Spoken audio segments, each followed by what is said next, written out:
Okay. Has anyone had a chance to check out the Chill Dome? It's just over there. There's makerspace stuff there. There's Arduino boards. There's Raspberry Pis. Obviously, you can hack on blockchain and stuff. And they have a DJ. You should check it out. So our next speaker is Jonny Howle from Capsule / Offscript. And he will be talking about progressive wallets, a holistic approach to crypto UX.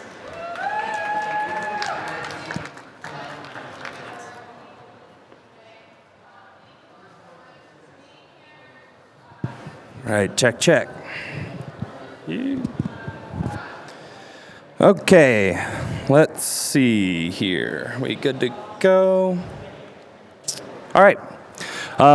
Thank you all for being here. I know 4:40 on Friday could be tough, and you could be other places, but I think that there's some alpha in this presentation about progressive wallets. The idea of progressive wallets, which I'll talk more about, is this idea that wallets can evolve with their users. They don't have to be kind of a static UX at some point on the decentralization spectrum. That can change over time to grow with the user along their journey. But before I dive in, I'm Jonny. We were named Capsule up until a couple of weeks ago. We just rebranded to Para, so you might see us now under that name. And I lead design at Para. Briefly, so you have some context, Para does what we call universal wallets or cross-app embedded wallets today.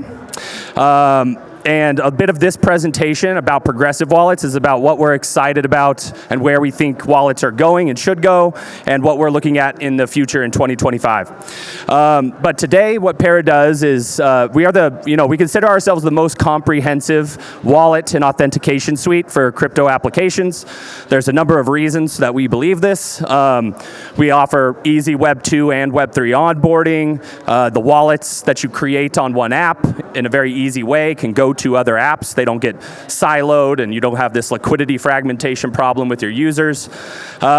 Security's all customizable, and because we're built on some fancy MPC, cross-chain is supported out of the box. So users can easily create Ethereum wallets just as easily as they can create and use Solana wallets. So we've heard this term, I bet, a million times, and I'm sure many people are sick of hearing about how we're going to onboard the masses. And I think it is the question that we have to ask is, like, what are we onboarding the masses to? And in a lot of ways, we're onboard them to a wallet. And that wallet is supposed to be the thing that allows them to experience Web3. And in a lot of ways, people get onboarded to exchanges. They don't really get to experience Web3. They get onboarded into a siloed embedded wallet, and they don't really get to experience the magic of Web3. Yes, they sign messages, they sign transactions, but I think at Para, we think one of the magic properties of Web3 is being able to carry your wallet and your identity around the internet. And that's the thing that we really are trying to preserve, and that's what we should be onboarding the masses to when we do it. So most people know that if you've onboarded a friend, you expect them to go on this journey from centralized to decentralized over time. But really, the journey it really isn't a journey. We actually have a situation like this, and I'll talk about what some of these logos are if you don't recognize all of them. But instead of having a smooth journey, we have these like discrete steps with all of these trade-offs along the way. And if you want to maintain your wallet and your identity and all your funds that you spent all that time KYCing and on-ramping on, you have to like export your private key or send all of your assets to a new wallet when you're ready to upgrade for more functionality or more security. And that just doesn't have to be the way things are done. And so the logo's on here. I mean, centralized versus decentralized is kind of the paradigm I think of it as. But, that far left one you might remember debuted here in Denver. That's the Burner Wallet by Austin Griffith. We used that a few years ago here at ETHDenver. And it's a great experience. Like it's a wallet that is ephemeral. It's stored in the browser, but it's super fragile. If you clear your cache on your browser, your memory, you're going to lose your wallet and the funds. And there's no way to upgrade it. So you would really just have to export the private key. And that's a problem. Then you have something like, the other ones are Dapper, Privy, Argent, Safe, and then all the way down this side is MetaMask, where it's just an EOA. You have access to your private key. And that's kind of the most decentralized, sovereign thing we have. Maybe you would say a ledger or a hardware wallet's even further than that, but you get the picture. So these concepts of progressive wallets kind of arise out of two different other concepts, sub-concepts, and we're putting them together. So first is progressive decentralization. I'm sure you've seen the L2s that are decentralizing over time. And it's a network design strategy to allow for platforms to transition to protocols over time by shifting the incentives. I think we should all be familiar with this kind of strategy for Web3 crypto products by this point.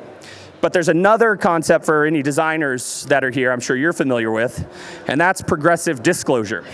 And that is the interaction design technique that sequences information and actions across several screens in order to reduce feelings of overwhelm for the user. That's an academic definition. But it doesn't necessarily have to be over a set of screens. It could be over, a set of touch points over time. But you get the picture. So we have progressive decentralization. We have this UX principle of progressive disclosure. And what we could do is we can combine both of these things into something called a progressive wallet, which is how we think wallets probably should be. In the future, this is where we think we're going. So it's a flexible and composable wallet interface that seamlessly transitions between each stage of the user's decentralization journey.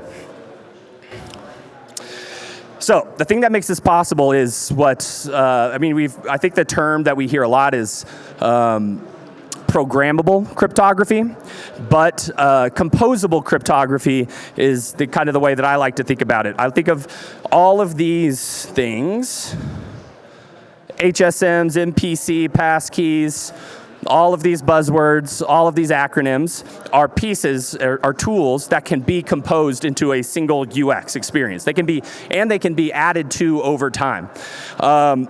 And that kind of gives us this journey that I was talking about, where you might start with some level of security, some level of cryptography, and then you can add to that structure over time to enable more magical experiences across Web3. So I'll take us through a little bit of this journey, so it's a little bit more actionable. You can put some UI to these concepts, starting with this TLS. This is like the Burner Wallet, which I was just mentioning. So here's the old Burner Wallet on XDAI. It's super easy to create, like I said. Private keys are in the browser. It's fragile. It's not super safe, but it's really good for onboarding quickly and trying out apps. Like, there's no reason that we should ever have moved away from burner wallets as a pattern, but we should now be incorporating this pattern because it's a really low friction way to onboard. So how can we preserve the beauty of what the burner wallet did while also allowing the user to upgrade into better features and things and better security and safety over time?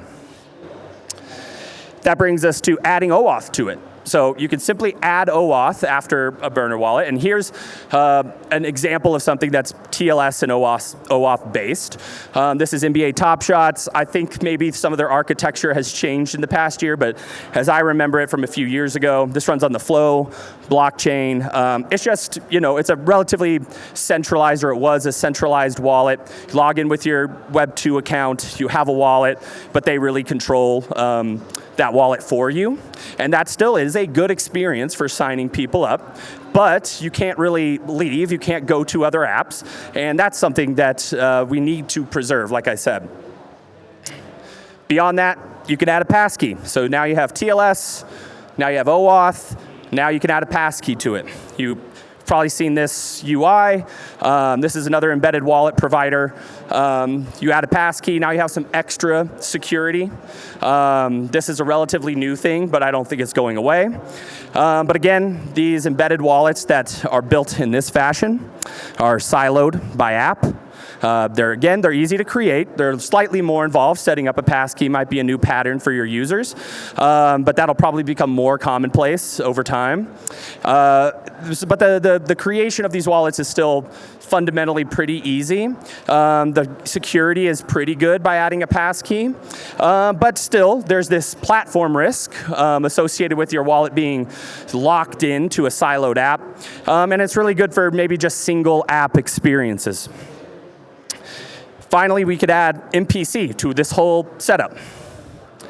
And that would be something like what we're doing at Para today. This is the current state of the Para product. Is we do, we're secured by the browser storage. We have OAuth. We have a passkey, and it all runs on MPC to allow the user to go cross-app.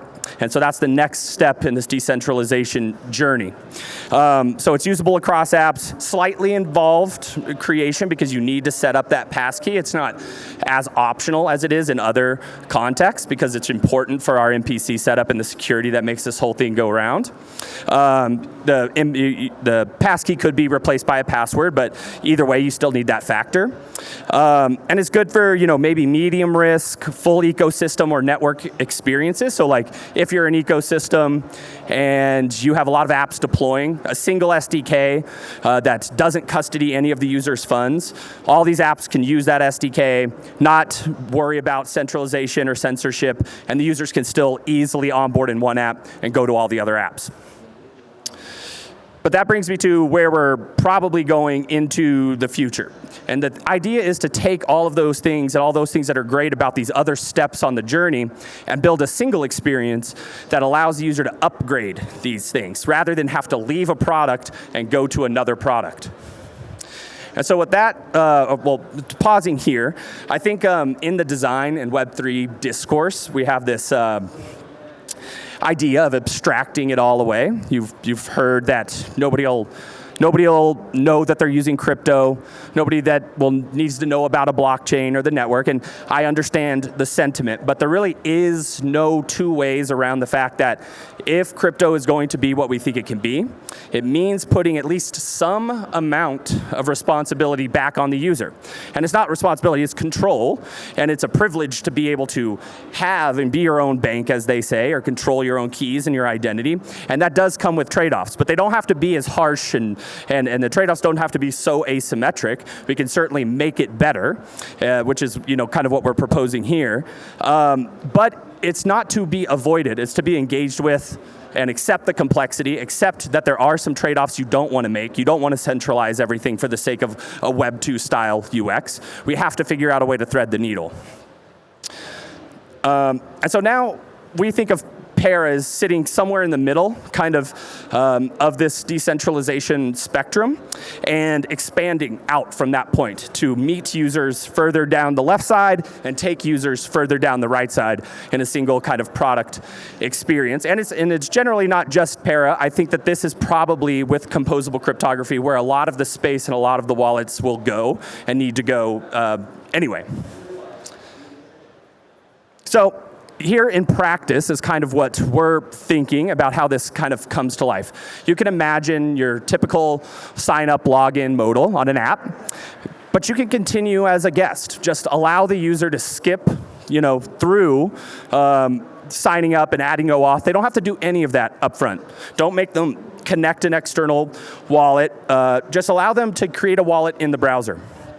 And only when some value is accrued, some reputation, something that you think as an app provider, as a service provider, think that the user should care about, then they can secure their wallet, right? You can even gate, UI functions like depositing and stuff until they have, done this step. And so you can introduce this in a progressive disclosure fashion at the right time, right? Nobody needs to do any more work than they absolutely have to do in any given moment, so that you don't need to secure your wallet with OAuth if there's nothing in it.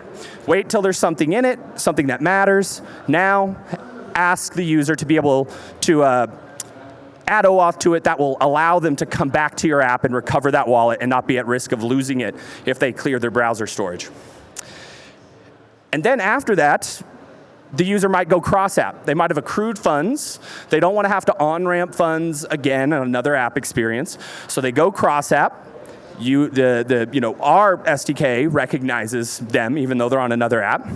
And only then do they really need to add a passkey. Passkey is part of the cryptography setup that allows them to go cross-app, so it's super important. But, we don't technically need to add that security layer when there's only a single app user. When they go to a second, third, fourth app, that's when this becomes important. So we can delay that work later. Finally, permissions. There's a lot of talk about this, and there's a lot of different standards and things happening. We'll see how it all shakes out. But you might delay if you're an app builder and you're thinking about wanting a user to give you permissions so that you could do things maybe in the background, in less clicks inside of a UX. You really only need to present the user to think about those permissions when they're doing an action that would be worthy of a permission. So you might think about delaying the prompting for setting up permissions outside of onboarding, right? They don't even know what they're going to be doing yet. You've probably just asked them to input their email, verify an email code, add a passkey, and then hitting them with permissions becomes kind of the antithesis of the UX principle of progressive disclosure. So this is something that we're thinking about a lot at Para, so how to break these things up into isolated steps. And that kind of brings me to the conclusion of this, which is what we're trying to do is use the right crypto at the right time, and that's crypto as in cryptography, to hopefully get users to stick with our apps, complete onboarding, have better retention, and we don't have to build wallets that are trying to be somewhere, some optimal place on the spectrum. They can grow, they can evolve, they can adapt. We've had so many advancements in the cryptography space in crypto that we should use that and use it to compose experiences over time for our users. And with that, thank you. And I'll be doing questions. Yeah? Is that a question thing? Okay. Do we do questions? If anybody has a question, you can come find me, I suppose. All right, thanks, y'all.